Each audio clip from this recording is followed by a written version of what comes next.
میرے رسول پاک صلی اللہ علیہ وسلم کا ایک فرمان ہے مصنف عبدالرزاق میں، یہ حدیث آپ نے آج یاد رکھنی ہے۔ نبی پاک صلی اللہ علیہ وسلم نے فرمایا کسی آدمی کے نماز اور روزے سے متاثر نہ ہونا، پہلے دیکھ لینا کہ وہ امانت دار ہے کہ نہیں۔ کسی کے نماز روزے سے متاثر نہیں ہونا، پہلے دیکھ لینا کہ دیانت دار ہے کہ دیکھنا لوگوں کی جیبوں پہ کتنی نظریں ڈالتا ہے۔ فرمایا بہت سارے نماز روزے والے دھوکے بازی کرتے ہیں، دیانتی نہ کریں، اپنے عہدے کا پاس رکھیں، اپنے منصب کا خیال رکھیں۔ عہدہ جس جگہ آپ موجود ہیں آپ کی ذمہ داری ہے۔ میرے رسول پاک صلی اللہ علیہ وسلم نے فرمایا ہر بندہ تم میں سے نگران ہے، اور جو اس کی رعایا ہے اس کے بارے میں اس نے جواب دینا ہے۔ کبھی بھی بددیانتی نہ کریں۔ ہم لوگوں کا پہلے اعتماد حاصل کرتے ہیں، پھر اس اعتماد کو ٹھیس پہنچاتے ہیں۔ اس کا نقصان پتہ کیا ہوتا ہے؟ دنیا میں سب سے کمزور شخص وہ ہوتا ہے جس پر کوئی اعتبار نہیں کرتا۔ جس کا اعتماد ضائع ہو جائے وہ آدمی بکھر جاتا ہے۔ کبھی بھی دھوکہ دہی کی پالیسی نہ بنائیں۔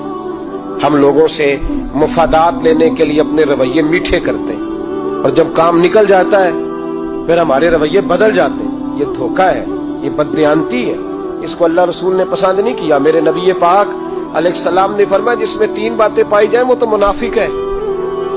اگرچہ علماء کہتے ہیں یہاں منافق اعتقادی مراد نہیں، منافق عملی مراد ہے، لیکن حضور نے فرمایا منافق ہے۔ یا رسول اللہ کون؟ فرمایا وہ بندہ جب بات کرے تو جھوٹ بولے، جب وعدہ کرے تو مخالفت کرے، جب امانت رکھی جائے تو بددیانتی کرے، یہ تو بندہ منافق ہے۔ حضرت ابو نور علیہ رحمہ نے لکھا ہے، فرماتے ہیں محمود غزنوی کا دور تھا تو ایک آدمی محمود غزنوی کے پاس نا اپنا کیس لے کے آیا، مدعی بن کے آیا۔ اس نے کہا بادشاہ میرا کیس بڑا نرالا ہے۔ بادشاہ سلامت نے کہا وہ کس طرح؟ کہنے لگا یہ میرے پاس ایک تھیلی ہے، میں نہ سفر پہ جانے لگا تو یہ تھیلی پوری ہیروں کی بھری ہوئی، فلاں علاقے کے جو قاضی صاحب ہے نا، میں جاتی دفعہ میں کہیں سفر پہ جا رہا تھا تو میں ان کے پاس چھوڑ گیا کہ راستہ لمبا ہے، کہیں کو مجھ سے چھین نہ لے، ہیروں کی بھری ہوئی تھی۔ کچھ دنوں کے بعد میں واپس آیا ہوں، قاضی صاحب نے مجھے تھیلی واپس کی ہے تو اس میں ہیروں کی بجائے کھوٹے سکے نکلے۔ اب میں نے قاضی صاحب سے کہا ہے تو قاضی صاحب تو میرے گریبان تک آتے ہیں، وہ کہتے ہیں بتا کہیں سے پھٹی ہے، کھلی ہے؟ وہ جس طرح ٹانکے لگا کے تو نے سی تھی اسی طرح لگے ہوئے ہیں کہ نہیں؟ تو حضور لگے بھی بالکل اسی طرح ہے، نہ پھٹی ہے نہ کھلی ہے۔ اب میں لٹ گیا ہوں، میری کل عمر کی کمائی ضائع ہو گئی، کھوٹے سکے کہاں اور ہیرے کہاں؟ تو مہربانی کریں، اور آپ کی بارگاہ میں اللہ رسول کے نام پر حلف دیتا ہوں کہ میں ہوں بالکل سچا۔ محمود غزنوی کہنے لگے تو جا، تھیلی چھوڑ جا، اور جب میں تجھے بلاؤں گا پھر دوبارہ آنا۔ شخص چلا گیا۔ محمود غزنوی اٹھے، دربار برخاست کیا، لوگوں سے کہنے لگے چلے جاؤ میں 3 دن کے لیے سیر کرنے جا رہا ہوں، 3 دن کے بعد لوٹوں گا۔ اکیلے جب رہ گئے نا محمود دربار میں تو محبوب نے چھری منگائی۔ وہ جس تخت پہ بیٹھتے تھے وہاں گدا بچھا ہوا تھا، یہ گدا پڑا ہے نا، گدا بچھا ہوا تھا۔ محمود نے چھری کے ساتھ اس کو پھاڑ ڈالا اور چھری جیب میں رکھی نکل گئے۔ کہنے لگے میرے بعد کوئی میرے دربار والے احاطے میں داخل نہ ہو۔ محمود چلے گئے۔ اب وہ صفائی کرنے والا جب آیا نا، اس نے آ کے دیکھا تو گدا تو پھٹا ہوا ہے۔ اس نے شور ڈال دیا، پہرے دار بھی آ گئے، فلاں صاحب بھی آ گئے، فلاں صاحب۔ اس نے کہا او خدا کے بندو، اس کا گدا پھٹ گیا ہے، وہ تو مار ڈالے گا۔ اس نے کہا تھا سوائے صفائی اور نگرانی والے کے دوسرا آئے کوئی نہ، اور یہاں آیا بھی کوئی نہیں، پہلے دن ہی پھٹا ہوا تو لٹکا دے گا سب کو، کیا کریں؟ شور ہو گیا، سارے دربار کے ملازمین اکٹھے ہو گئے۔ ایک بندہ بولا، کہنے لگا فکر نہ کرو، میں کیسے بندے کو جانتا ہوں، اس طرح سیے گا کہ جس نے پھاڑا ہوگا اسے بھی پتہ نہیں چلے گا کہاں سے پھٹا تھا، ایسا بہترین رفو کرے گا کہ پتہ بھی نہیں۔ اس نے کہا یار ہم سارے 1 مہینے کی تنخواہ دیتے ہیں، تو بندہ بلا۔ وہ بلا لیا اس کو، اس کا نام محمد رفو گر تھا۔ وہ آیا، اس کو گدا دکھایا، اس کا یار اس طرح سینہ پتہ نہ چلے۔ اس نے کہا فکر ہی نہ کرو، میں بڑا کاریگر ہوں۔ بڑے بڑے کاریگر لوگ نہیں ہمارے ملک میں پائے جاتے، کوئی نشان چھوڑتے ہیں پیچھے؟ بڑے کاریگر یا پیسے ہونے چاہیے، بڑے بڑے کاریگر بندے۔ آپ یقین کریں ایسا فلسفہ، یہ عمرہ عبادت ہے نا، سرکار دو عالم صلی اللہ علیہ وسلم کی بارگاہ کی حاضری بڑی نعمت ہے نا۔ تو سعودی گورنمنٹ نے پابندی لگا دی، خیر ان کی بھی زیادتی ہے، اس طرح کی پابندیاں شریعت اسلامیہ میں جائز نہیں۔ اللہ کے گھر مسلمان جب چاہے جا سکتا ہے، لیکن وہ کہتے ہیں جی 2000 ریال دے جس نے 2 سال بعد بھی آنا ہے۔ انہوں نے پابندی لگائی تو ہمارے ایجنٹوں نے بھی کئی خاص ٹریننگ حاصل کی ہوئی ہے، پتہ نہیں کہاں سے سیکھ کے آئے، انہوں نے بھی رستہ نکال دیا۔ एक साल से मैंने कहा कि जनाब वो 2000 रियाल लग गया तो क्या करना है? कहने कोई मसला नहीं, पासपोर्ट नवा बनवा लो, गुंजाइश है। यानी हर शय का हल है। और मैंने कहा यार अब उमरा करने जाते वक्त भी बंदा धोखा दे के जाए, अल्लाह के घर जाते वक्त भी इस तरह की हरकत करे, क्या हाल हो गया। हर चीज का लोगों ने हल निकाल लिया, हर चीज का लोगों ने स्टाइल बना ली। ऐसा न करें, ये दुरुस्त नहीं। अहमद रफू का कहने लगा इस तरह सीऊंगा कि फाड़ने वाले को भी पता नहीं। उनका पैसे ले यार तू सी दे। उसने सी दी, अगले शाम ही ला के बिछा दिया गद्दा। तीसरे दिन बादशाह सलामत आए, आके पहली नजर गद्दे पे डाली। उसने बुलाया सब मुलाजिमीन को, कहा किसने सिया है? कहा जनाब क्या हुआ? कहा ये फटा हुआ था। किसने? कहा नहीं फटा ही नहीं। वो कहने लगे बनो बात, मैं खुद फाड़ के गया था। तो बताओ सही सिया किसने है? कहा जनाब आप फाड़ के गए थे तो बताया क्यों नहीं? फरमाने लगे इसीलिए तो बताया नहीं था कि तुम खुद तहकीक कर लो, बुलाओ बताओ सिया किसने। तो बुला लिया, अहमद रफू का आ गया। उसको जब बुला के सामने बादशाह खड़ा किया, कहा भाई तूने सिया है? कहने लगा हुजूर आपके सारे मुलाजिम इकट्ठे होके आए थे, मेरी गलती कोई नहीं। कहा नहीं यार तू बड़ा कारीगर है, मैंने अपने हाथ से फाड़ा था पर मुझे भी नहीं पता चल रहा कहां से फटा था। अच्छा ये बता ये थैली जो है ये भी तूने सी थी? उसने कहा जी आपके खादम का ही कारनामा है, वो फलाने इलाके के काजी साहब आए थे, इसमें से हीरे निकाल के तो खोटे सिक्के भरे थे, तो मुझे भी थोड़ा सा हिस्सा मिला था। महमूद ने सारे गवाह भी इकट्ठे कर लिए, सबूत भी इकट्ठे कर लिए।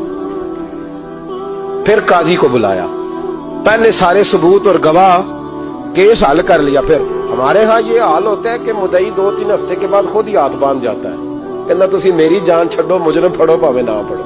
वो कहता है मुझे माफी दो, मैं रहा। जुल्म है ना, जुल्म ज्यादती है कि जो बेचारा इतने सवाल मुजरम से नहीं होते जितने मुदई से होते। अब यकीन करो इतने सवालात होते, बेचारा हफ जाता है। ये तरीका दुरुस्त तो नहीं है कि लुट गया और दूसरा तरह तरह के सवालों के जवाब देता फिरे बेचारा। सारे सबूत इकट्ठे करके काजी साहब को बुलाया, तन्हाई में ले जाके महमूद गजनवी ने कहा काजी साहब आपसे गलती हो गई, गरीब आदमी था वो लुट गया है, उसने तो बड़ी मुश्किल से कुछ हीरे जमा किए थे और उसकी कुल कायनात थी, तो आप उसका माल उसे दे दे, बात खत्म। काजी साहब कहने लगे आप मुझ पे इल्जाम लगा रहे हैं, सवाल ही नहीं पैदा होता। आप मेरी दाढ़ी देखें, आप मेरा एजाज देखें, दुनिया जानती है मैं इस तक। काजी साहब इंसान भूल ही जाता है, बंदा भूल जाता है, गलती होगी मान ले। का नहीं सबक, का मैं तन्हाई में पूछ रहा हूं, मैं उस वक्त पूछ रहा हूं जब दूसरा मौजूद कोई नहीं। आज तौबा कर ले, मैं कुछ नहीं कहूंगा, तू मेरी जुबान पे एतबार कर, तुझे पता है मैं जो कहता हूं उस पे अमल भी करता हूं, बाज आ जा। पर काजी ने कहा नहीं मेरी गलती कोई नहीं। महमूद ने फिर बड़े दरबार में बुला लिया, मजमा आम में। मोहलत के दिनों में जो तौबा कर ले वो बच जाते हैं, लेकिन लोग रुस्वानियों के दिनों में फिर वापस लौटते हैं अगला घर देख के, फिर हालात और तरह के हो चुके होते हैं। जब बड़े दरबार में काजी को बुलाया, भाई तू मानता है कि नहीं? उसने कहा नहीं। तो कहा बुलाओ अहमद रफूगर को। जब अहमद रफूगर आया तो बूढ़े काजी की टांगे कांपने लगी, जुमले टूटने लगे, लफ्ज जमीन पर गिरने लगे, बात सही नहीं होती, जुबान लड़खड़ाने लगी। महमूद कहने लगे काजी मैंने तुझे कहा था वहां मान जा बात, अब बड़े दरबार में बोल। तो जब काजी साहब की गर्दन खुद ब खुद झुक गई तो दुनिया समझ गई। कहा निकल जा मेरे दरबार से। महमूद बोले निकल जा, इतनी तुझे इज्जत दी, इतनी बड़ी तनख्वाह दी, काजी बनाया और ये छोटी सी रकम के लिए, थोड़ी सी रकम के लिए तो बददियानत हो गया, चल चला जा निकल। काजी दरबार से निकला तो लोग लानते बरसाने लगे। कल जो दुकानें छोड़ के सलूट करने आते थे वो कहने लगे इसकी उम्र देखो, इसके काम देखो, देखो इसने क्या किया। घर गया, बच्चे जिनके लिए पाप कमाया था, जिन्ना ली तू पाप कमाए हुन किथे नहीं हो तेरे घर दे। वो बच्चे कहने लगे अब्बा जी हम तो स्कूल मदरसा जाने के काबिल नहीं रहे, उम्मीद थी कि बीवी साथ देगी। वो कहने लगी मैं मेके कैसे जाऊंगी। गली की औरतें तरह तरह की बातें बनाती हैं। और भाई कामयाबियों के बड़े सरबराह होते हैं, कोई कामयाब हो जाए तो सारे कहते हैं मेरी सपोर्ट से हुआ है। नाकामियां हमेशा यतीम होती हैं, नाकामियों का कोई सरबराह नहीं होता। जब तक तो काजी था तो बड़े बात थी, हर बंदा कहता था रिश्तेदार है। रुसवाई हो गई तो वो तेरी आंख हो या संगे मलामत की चुभन, कौन पहुंचा है मेरे दर्द की गहराई तक। दौरे शोहरत में तो यारों ने किया याद बहुत, साथ आया ना कोई कूचे रुसवाई तक। और मियां साहब कहने लगे सारी उम्र ही आटा गुद्द है, मैं लखा कीते नहीं पेड़े, अब वक्त आया ही थे मोहम्मद बख्शा कोई नहीं हूं बैठा नेड़े, हालात ही बदल गए। काजी खामोशी से अंदर चला गया, अपनी रुसवाई समेट के बिस्तर पे लेटा। न रोटी की भूख लगी, न पानी की प्यास लगी, न नींद आई, सारी रात तड़पता रहा। सवेरे घर वालों ने दरवाजा खोला तो रूह परवास कर गई थी, दुनिया छोड़ गया। हजरत अबू नूर अलैहिर्रहमा बोले, फरमाने लगे, याद रखो कभी बददियानती न करना, कभी। ये तो महमूद गजनवी की अदालत थी, कयामत में रब करीम की अदालत लगेगी। और फरमाया वहां तो गवाही देने वाला अहमद रफू घर था, कयामत में तो तुम्हारे अपने हाथ पैर गवाहियां देंगे, हमारा अपना वजूद गवाही देगा। और फरमाया यहां तो लानते दुनियादार बरसाते थे, वहां फरिश्ते होंगे। और काजी को तो मौत आ गई थी, कयामत में तो दोबारा मौत भी कोई नहीं आएगी, वहां तो रहना है और सहना है। बददियानती मुआशरे में, इतनी बददियानती हर जगह। उस मुआशरे का भी कुछ बनेगा जहां दवाई भी खालस ना मिले, जहां दवाई में भी बददियानती हो। लोग अपने बच्चे को ऑक्सफोर्ड यूनिवर्सिटी में पढ़ाने के लिए गरीबों के बच्चों के रगों में जो दवाई उतारे वो भी 2 नंबर। इतना बड़ा भी को बददियानत मुआशरा होता है कि लोग यहां तक धंधा करें, यहां तक कि लोग लोगों की जिंदगियों से खेल जाएं और हमें एहसास तक ना हो कि कोई मर जाएगा, कोई डूब जाएगा, क्या बनेगा।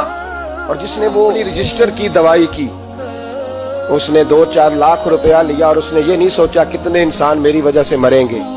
कत्ल सिर्फ ये तो नहीं होता गोली मार के मार देना, लोगों की जिंदगियों से लोग खेल जाते हैं, लोग तबाही कर जाते हैं, लेकिन बददियानती से बाज नहीं आते। मेरे रसूल पाक अलैहिस्सलाम के गुलामों, नबी पाक सल्लल्लाहु अलैहि वसल्लम ने जरा सी बददियानती, और सहाबा का ये मिजाज था, इतनी सी भी कभी उनसे गलती होती तो तड़प